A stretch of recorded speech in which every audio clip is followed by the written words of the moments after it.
Assalamualaikum warahmatullahi wabarakatuh. Perkenalkan, nama saya Yunisa dengan NIM 2401011111. Di mana di sini saya akan menjelaskan sedikit tentang pemikiran pembaruan dari dua tokoh, yaitu dari Muhammad Ghazali dan Amin Abdullah. Yang pertama dari Muhammad Ghazali, di mana beliau di sini lahir pada tanggal 7 November 1925, yang dimana di desa Karanganom, Klaten, Jawa Tengah. Nah, di mana beliau merupakan anak pertama dari 8 bersaudara. Beliau merupakan anak dari Abu Aswad Hasan As-Ghazali dan Tasyiah. Adapun keluarga mereka bisa dibilang kurang mampu, tetapi dengan latar belakang mereka yang kurang mampu, mereka juga dikenal oleh masyarakat sebagai keluarga yang paham agama. Nah, orang tua atau ayah dari Muhammad Ghazali merupakan kiai atau pemimpin agama yang ada di desa beliau. Adapun di sini latar belakang pemikiran dari Muhammad Ghazali, yaitu pertama, pada tanggal 19 Maret 1983 ia diangkat sebagai Menteri Keagamaan, yang dimana di sini beliau dipilih oleh Presiden Soeharto. Nah, sebagai Menteri Keagamaan, di sini Munawir Ghazali menerima berbagai laporan seperti tentang penyimpangan hukum Islam di Indonesia, contohnya dalam masalah harta waris, yang dimana di sini masyarakat banyak yang menyelesaikannya dengan cara datang ke pengadilan negeri, bukan pengadilan agama. Sehingga di sini banyak masyarakat yang mengabaikan ketentuan atau ilmu-ilmu faraid yang sudah ditentukan. Yang kedua yaitu Munawir Ghazali juga mencatat adanya penyimpangan dalam penerapan hukum, yang dimana di sini terkait dengan bunga bank, yang dimana banyak masyarakat di Indonesia masih menggunakan bank atau meminjam dengan alasan darurat. Nah, adapun di sini reaktualisasi yang dilakukan oleh Muhammad Ghazali itu ada dua. Yang pertama yaitu kasus pembagian harta waris, yang dimana Munawir berupaya mereaktualisasi ajaran Islam khususnya dalam konteks pembaruan hukum waris yang di Indonesia. Ia mengkaji kembali dalam surah An-Nisa yang mengatakan bahwasanya bagian laki-laki itu 2 kali lipat dari bagian perempuan. Nah, di sini menurut Munawir Ghazali, ketentuan ini tidak lagi sesuai dengan semangat keadilan yang dibutuhkan masyarakat Indonesia saat ini. Ia mencatat bahwasanya dalam praktiknya banyak orang, baik dari kalangan awam maupun ulama, menyiasati aturan ini dengan cara memberikan hibah harta kepada anak-anak mereka yang masih hidup. Nah, hal ini menunjukkan ketidakpercayaan terhadap sistem hukum waris yang sudah diatur atau ditentukan oleh Allah atau Al-Quran atau firman dari Allah Subhanahu wa Ta'ala. Nah, jadi di sini menurut Munawir mengemukakan 3 alasan utama mengapa pembagian warisan perlu ditinjau ulang. Nah, yang pertama di sini dari sisi keadilan. Yang kedua, ketentuan 2:1 dianggap tidak lagi relevan karena tidak mencerminkan kondisi sosial masyarakat modern yang ada di mana perempuan dan laki-laki memiliki kontribusi yang setara. Kedua, ia mengangkat konsep gradualitas dalam ajaran Islam, yang dimana di sini pada masa jahiliyah perempuan tidak mendapat warisan sama sekali. Nah, Islam kemudian memperbaiki kondisi ini secara bertahap dengan memberikan hak waris kepada perempuan meskipun jumlahnya lebih sedikit daripada bagian dari laki-laki. Maka di sini menurut Munawir Ghazali, wajar jika dalam perkembangan zaman hak waris perempuan bisa disetarakan dengan laki-laki sebagai bagian dari proses evaluasi sosial dan keadilan gender dalam Islam. Yang kedua yaitu di sini Munawir Ghazali mereaktualisasi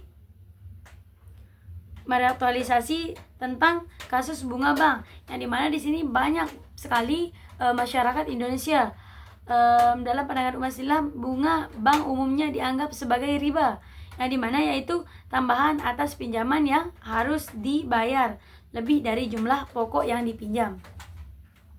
Nah, jadi di sini yang dilarang oleh Allah Subhanahu wa taala sebagaimana disebutkan dalam surah Al-Baqarah ayat 278.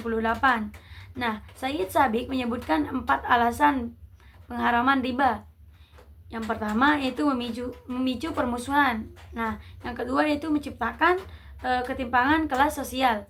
Yang ketiga yaitu membuka pintu penjajahan. Yang keempat yaitu bertentangan dengan prinsip tolong-menolong dan pinjam-meminjam. Nah, meski begitu, umat Islam di Indonesia saat ini secara luas tetap menggunakan jasa bank dan terbiasa dengan sistem bunga. Jadi masyarakat seperti membiasakan atau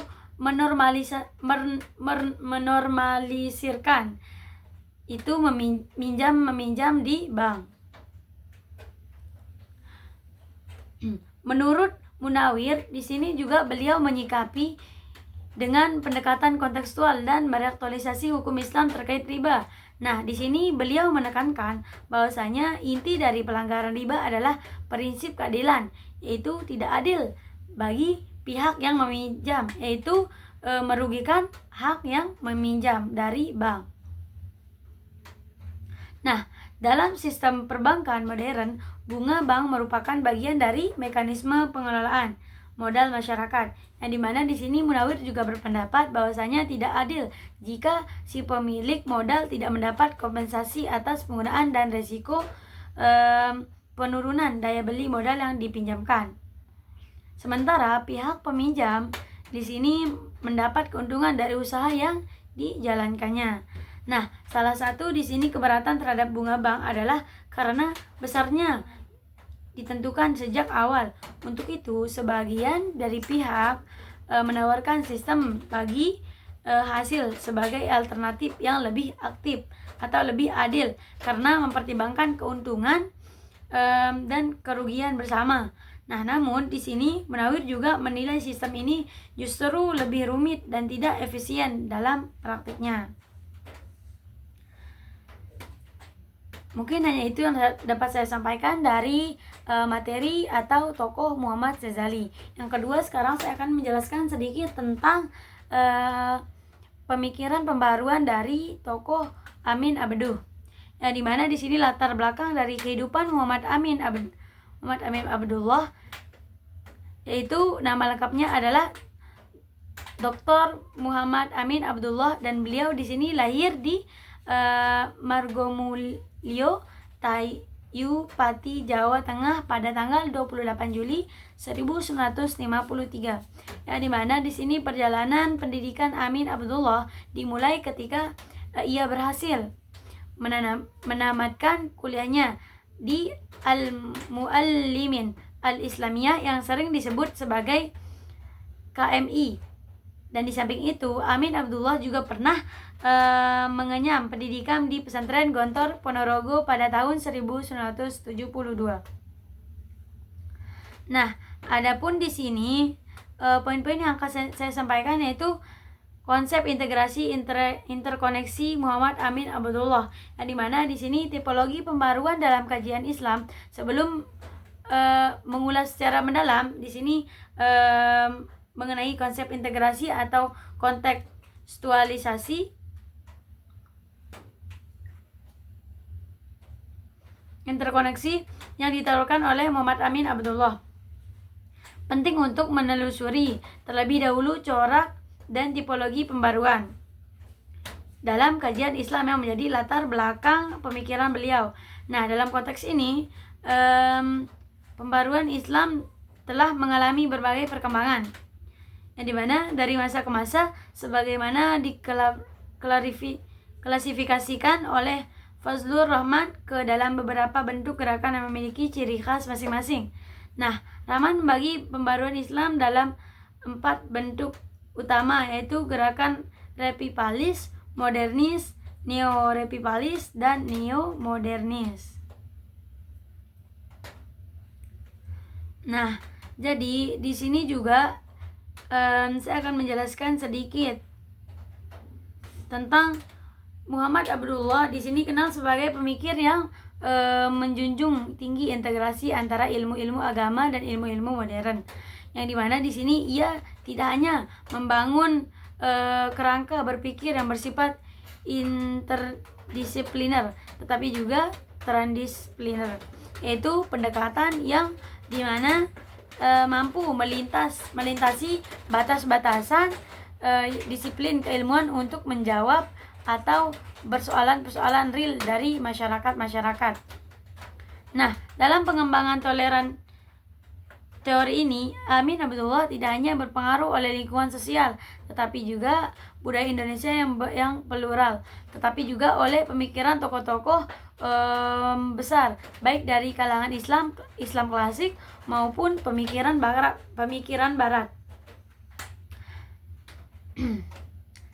Nah, jadi konsep integrasi dan interkoneksi implikasi terhadap pengembangan studi Islam selama berkarir menjadi dosen maupun menjadi sebagai rektor di perguruan tinggi, khususnya Universitas Negeri Yogyakarta. Amin Abdullah di sini merasakan sebuah dilema yang mendasar berupa pola pemisahan antara epistemologi Islam dengan ilmu pengetahuan secara umum, yang dimana hal ini yang menjadi salah satu alasan Amin Abdullah ingin mengintegrasikan antara epistemologi Islam dengan ilmu umum. Nah, menurutnya keduanya ini tidak perlu dipertentangkan dan sebaiknya keduanya dapat bekerjasama dan saling melengkapi. Mungkin hanya itu yang dapat saya sampaikan, kurang lebihnya mohon maaf. Wabillahi taufiq wal hidayah. Wassalamualaikum warahmatullahi wabarakatuh.